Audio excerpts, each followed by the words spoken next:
بسم الله الرحمن الرحيم أنا قاعد الصوماليات مقعد اللي يلعبوا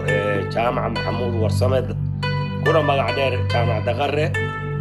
كنا نور مقالة كابتن وجوهرين وحن تعسيق الدريا دتك الصوماليات وقرحوا كوكر حي إسكويسكا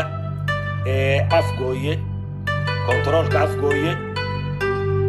dadkaas dad Soomaaliyeed baa halka ku baaba'ay tacsiibaan u dirayaa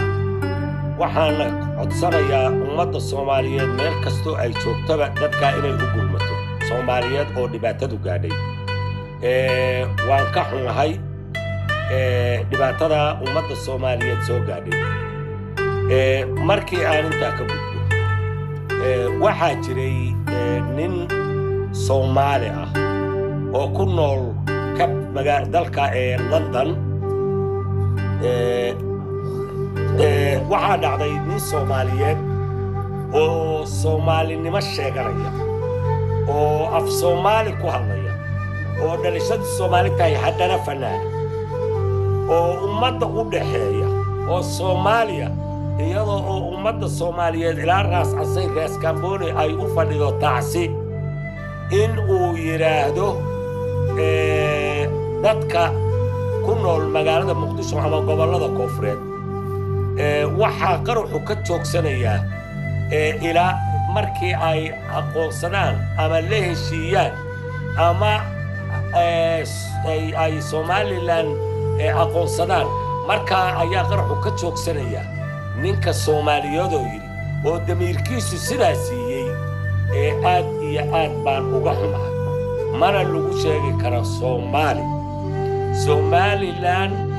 haddii ay go'an tahay iyo hadday Soomaaliya ka mid tahay waa dad Soomaaliyeed Djibouti waa dad Soomaaliyeed kilarka shanaad waa dad Soomaaliyeed NFD waa dad Soomaaliyeed Soomaali waa Soomaali inuu siyaasad ku dabaqo dad Soomaaliyeed oo baaba'ay 100 qof oo dhintay iyo 150 dhaawaca Soomaali lagu sheego waan ka xumaa waxaan leeyahay ninkaas waxaa lagu yiri gobolada waqooyi boobay reer waqooyi madax hadaatiin hadaa ismatiin haddii aad boqoratiin hadaa dhalinyaratiin hadaa wax garatiin hadaa mutacallin leedihiin hadaa dhalinyaro leedihiin hadaa dumar iyo rag leedihiin walaalayaal arrinta apologies ka bixiya Soomaalina apologies ka siiya haddaydaan ka siin arrintaas iyada waad ku sifoobaysaan isagoo kale aad ku sifoobaysaan walaalayaal arrinta apologies ka bixiya degdega ummadda Soomaaliyeedna raaligelin meel kastoo ay joogto debed iyo gudo meel kastoo ay joogto waa inaad raaligelin siisaan sida ayaan abaan aan ku weydiiyey ninkaasi waa nin fanaan oo heesaa oo fursadiisii gelay Somaliland baa tiri waa inaad ka bixiyaan raaligelin maxaa Somaliland aan raaligelinta ka bixinayso maxaa qasbay asleeda waxa raaligelinta qasbay fi qibaadi kama jirna tagaali ninku horta waa Somaliland buu u dhashay fanaanimada ka sokow tii fanaanimada ummadda uu u dhaxayn lahaana waa uu ka baxay mar hadduu sidaa yiri waa nin qoys oo afkiisa uu qabiil kaga hadlay nin qoys weeye ma aha nin Soomaali u dhaxeeya fanaan sidaad ogtahay Soomaali buu u dhaxeeya laakiin isagu waa ka baxay taariikhdiisina waa lunto god bay gashay waxaan u leeyahay maadaama uu Somaliland xusay Somaliland maadaama uu xusay inay apologies ka bixiyaan oo yiraahdaan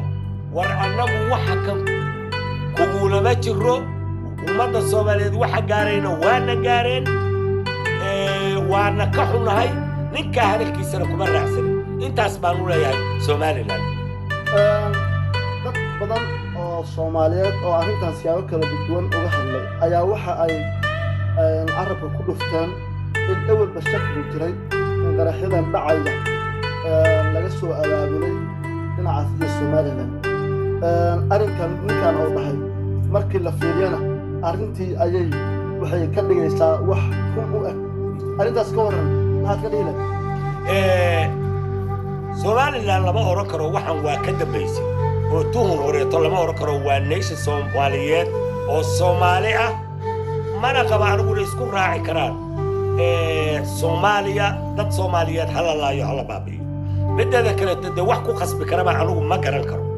markee iyagaaba soomaaliya dalkuna waa dal soomaaliyeed haddii xitaa la aqoonsan lahaa waa dal soomaaliyeed waa jabuuti waa dal soomaaliyeed inafdhiig waa dal soomaaliyeed kilarkasna waa dad soomaaliyeed